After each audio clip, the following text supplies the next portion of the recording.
Macro के भारत दौरे पर पीएम मोदी ने एक पोस्ट की है। वो पोस्ट हम आपको सबसे पहले दिखाना चाहेंगे क्योंकि इस पोस्ट में भविष्य की एक रणनीति नजर आ रही। भारत फ्रांस की दोस्ती और मजबूत होगी।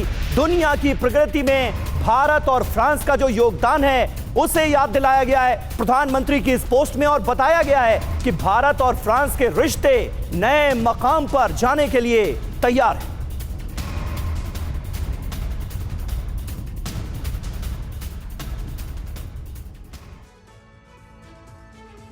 और अब आपको बताते हैं कि फ्रांस के राष्ट्रपति मैक्रो का भारत दौरा क्यों है अहम। जी हां, भारत में मैक्रो चीन पाकिस्तान में खौफ क्यों अहम है। 5 बड़ी बातें। सबसे पहला यह कि भारत और फ्रांस के बीच सबसे बड़ा रक्षा समझौता होना है। दूसरा, इंडो पैसिफिक क्षेत्र में चीन को टक्कर देने की रणनीति तैयार होगी। तीसरा, हिंद महासागर में लॉजिस्टिक सपोर्ट बढ़ाने की तैयारी। और चौथा, परमाणु और ऊर्जा सहयोग, जैतापुर में सबसे बड़ा प्लांट। पांचवा, 114 राफेल आ रहे हैं। पाकिस्तान में डर का माहौल है क्योंकि राफेल की ताकत अगर किसने महसूस की है सबसे ज्यादा तो वो पाकिस्तान ने ही की है। जी हां, और इसके जरिए रवि कहीं ना कहीं मैसेज भी भारत देता हुआ नजर आ रहा है कि 2 फ्रंट पर वॉर के लिए भारत कैसे तैयार है। जी हां, देखिए एक पूरा ब्यौरा हम आपके सामने रख रहे हैं। 2016 में 36 राफेल अभी भारत के पास हैं। 2025 में 26 राफेल एम नेवी के लिए। 2026 में 114 राफेल डीएसी की मंजूरी मिल चुकी है, यानी कुल राफेल का जो बेड़ा है वो 176 लड़ाकू विमानों का होने जा रहा है। सोचिए आप, कितनी बड़ी बात है। 96 राफेल भारत में ही बनने की संभावना है। यह अपने आप में एक बहुत जरूरी पहलू है इस डील का। भारत में तैयार राफेल के 60% पुर्जे स्वदेशी होंगे। 60% जो पुर्जे हैं वो भारत में ही बनेंगे, भारत के ही होंगे। डसॉ एविएशन के पास 18 विमान उड़ने के लिए तैयार हैं। डसॉ एविएशन जो कि राफेल का निर्माण करती है। 3.25 लाख करोड़ के रक्षा समझौते पर इस दौरे में लगनी है मुहर। इससे आप अंदाजा लगा सकते हैं कि यह दौरा कितना खास है। और हमारे साथ 2 खास मेहमान इस वक्त मौजूद हैं।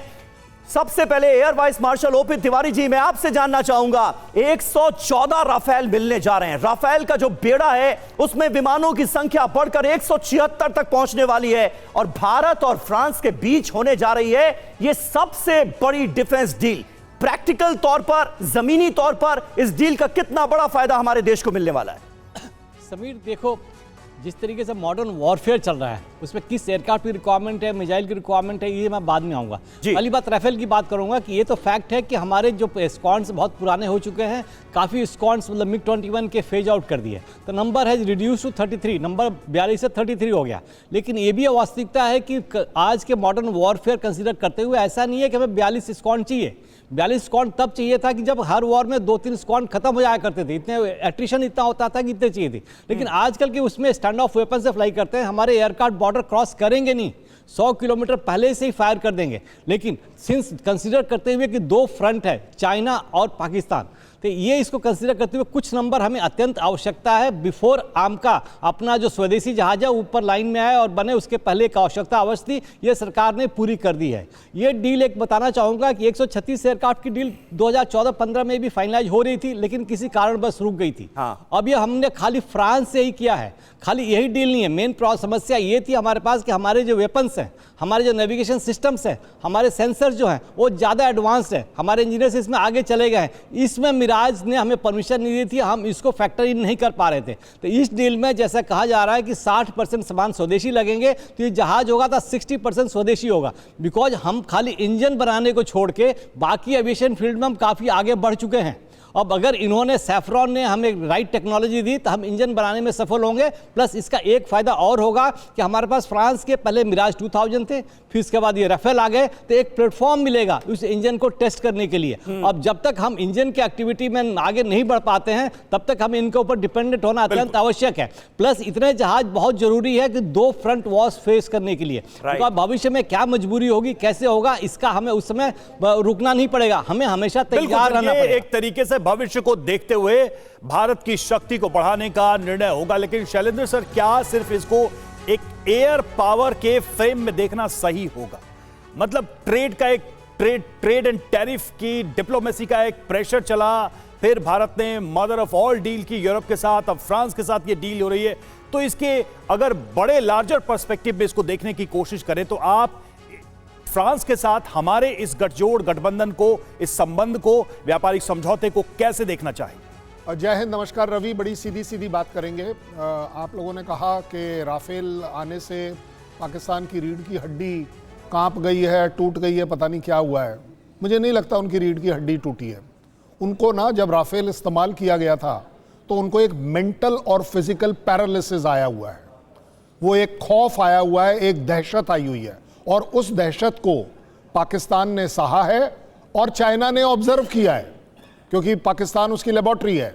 सबसे बड़ी बात आती है कि किसी भी डील के पीछे आज की तारीख में मैं इसे विन विन सिचुएशन इसलिए मानता हूं कि उस जहाज को क्या मैं टेक्नोलॉजी ट्रांसफर में इंडिया में बना पाऊंगा या नहीं।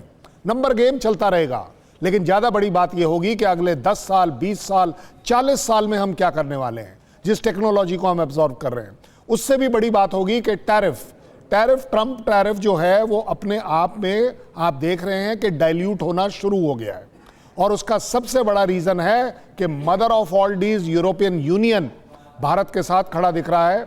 यूएस ट्राइड के हमारा F-35 आ जाए, लेकिन इंडिया ने अपनी इंडिपेंडेंट पॉलिसी ली है और उसने देखा है कि राफेल को बनाने में हमें ज़्यादा आसानी है, हमारे इंटीग्रेशन ऑफ वेपन्स की पॉसिबिलिटी है, और एक तरीके से हम कह सकते हैं हमारे और फ्रांस के बीच में एक रिलायबिलिटी फैक्टर जो आया है मिराज के टाइम से, वो एक अपने आप में हमको आगे लेकर जा रहा है। मुझे नहीं लगता कि आज की तारीख में इंडिया को कहीं किसी से कोई चीज मांगने की जरूरत है। We are looking eye to eye. Business करिए, आप कमाइए, मुझे एडवांसमेंट होने दीजिए। जी बिल्कुल सही बात है। और देखिए अब TV9 भारतवर्ष की स्क्रीन पर गेटवे ऑफ इंडिया के सामने से मेरे सहयोगी गौरव अग्रवाल भी मुझे नजर आ रहे हैं। सीधे मुंबई लिए चलते हैं अपने दर्शकों को। मुंबई पर आज पूरी दुनिया की नजरें हैं। भारत और फ्रांस के बीच की ये दोस्ती, ये रिश्ते नए मकाम पर पहुंचने के आसार हैं, उम्मीद है। ये खुद प्रधानमंत्री मोदी भी कह रहे हैं। गौरव, वहां पर रहकर आप इन डेवलपमेंट्स को, इस हलचल को कैसे महसूस कर पा रहे हैं? आज क्या होना है? बिल्कुल समीर, आप बिल्कुल सही कह रहे हैं, और ये दिखता है मुंबई की सड़कों पर। भारत और फ्रांस के बीच पहले से ही बहुत अच्छे और रणनीतिक संबंध है, लेकिन आज मैक्रों की ये विजिट अपने आप में इन संबंधों को नए लेवल पर लेकर जाएगी, और टोन दोनों नेताओं के सोशल मीडिया पोस्ट ने सेट कर दी है। इमैनुअल मैक्रों जब फ्रांस से निकल रहे थे तब उन्होंने नरेंद्र मोदी को प्यारा दोस्त कहा और कहा कि मैं आ रहा हूं मुंबई और दिल्ली, और भारत और फ्रांस के बीच कई सारे समझौते होंगे, कई सारे MOUs होने वाले हैं। और उसी पर जवाब देते हुए प्रधानमंत्री नरेंद्र मोदी ने कहा कि आपका स्वागत है भारत में, हम आपके इस दौरे को लेकर काफ़ी आशान्वित हैं। हमारी बातचीत जाहिर है हमारे दोनों देशों के लिए और दुनिया के लिए बड़ी अच्छी साबित होगी। और ये मेरे ठीक पीछे, जैसा कि आपने कहा, मैं आपको दिखाऊंगा India France year of innovation 2026। Bharat और फ्रांस 2026 को इनोवेशन ईयर के तौर पर मना रहे हैं, और इसीलिए भारत और फ्रांस इसीलिए आज शाम को 5 बजे यहाँ पर एक इंडिया फ्रांस इनोवेशन फोरम का यहाँ होटल ताजमहल पैलेस में कार्यक्रम रखा गया, और उसके बाद यहाँ करीब 7:30 बजे के आसपास एक सांस्कृतिक कार्यक्रम रखा गया जिसमें दोनों देशों के यहाँ पर स्टेट हेड शामिल होंगे। मैं आपको कह रहा था कि मुंबई की सड़कों पर दिखता है, उधर देखिए, वो तस्वीरें मैं आपको दिखाना चाहता हूँ। आप देखिए उधर मुंबई में जिधर भी आप निकल जाएंगे आज समीर, केवल प्रधानमंत्री नरेंद्र मोदी और इमैनुअल मैक्रों के पोस्टर ही दिखाई देंगे। पूरी मुंबई पटी पड़ी है इन पोस्टरों से। इमैनुअल मैक्रों के स्वागत के लिए, प्रधानमंत्री नरेंद्र मोदी के स्वागत के लिए, पूरा मुंबई इस वक्त जैसे इमैनुअल मैक्रों के स्वागत के लिए बिल्कुल बेकरार है। और हो भी क्यों ना, क्योंकि एक बहुत बड़ी टोन भारत ने अभी पिछले कुछ 1-8 महीने में सेट कर दी है। समीर, आप शुरुआत कीजिए।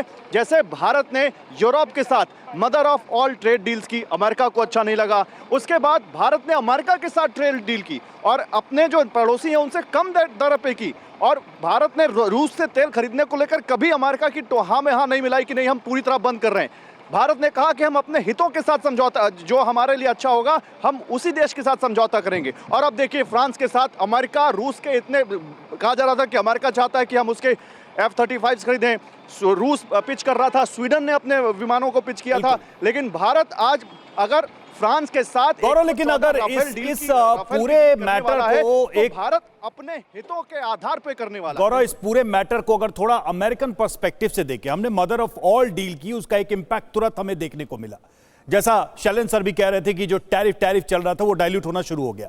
अमेरिका पूरी दुनिया में अपने हथियार बेचना चाहता है और ऐसे में भारत अमेरिका जैसे देशों को न पिक करके फ्रांस और यूरोपियन कंट्रीज को पिक करता है अपनी लॉन्ग टर्म पार्टनरशिप के लिए। यह किस तरीके से देखा जाए? ये इस तरह से देखना चाहिए कि भारत अब वो देश है जो केवल किसी दूसरे देश के दबाव में नहीं, बल्कि अपने हिसाब से बदलते हुए इस वर्ल्ड ऑर्डर में अपने हितों के साथ और दूसरे देशों के साथ अच्छे संबंधों को रखते हुए आगे बढ़ना चाहता है। चाहे भारत ने बार बार कहा है, चाहे वो अमेरिका हो, चाहे वो रूस हो, चाहे वो यूरोप हो, या फिर आप देखिए इधर दूसरे जो देश हों, ईस्टर्न कंट्रीज हों, सबके साथ भारत ने हमेशा अच्छे संबंधों को ही आगे बढ़ाने की बात की है। आपने अमेरिका की बात की, अभी म्यूनिख सिक्योरिटी कॉर्पोरेशन जो मीटिंग हुई है, जो अभी वहां जो जर्मनी में हुआ है, उसमें मार्को रूबियो का एक भाषण बड़ा वायरल हो रहा था कि उन्होंने कहा था कि नहीं, हमें अभी इस दबदबे को आगे बढ़ाना है, अमेरिका की सुप्रीमेसी को आगे बढ़ाना है। इसका जवाब दिया जर्मन चांसलर मर्ज ने, जिसको काने मूवमेंट कहा जा रहा है, और उन्होंने कहा कि नहीं, हमें माइनस अमेरिका अब आगे बढ़ना होगा अपनी। सही बात है गौरव, बिल्कुल सही आप कह रहे हैं।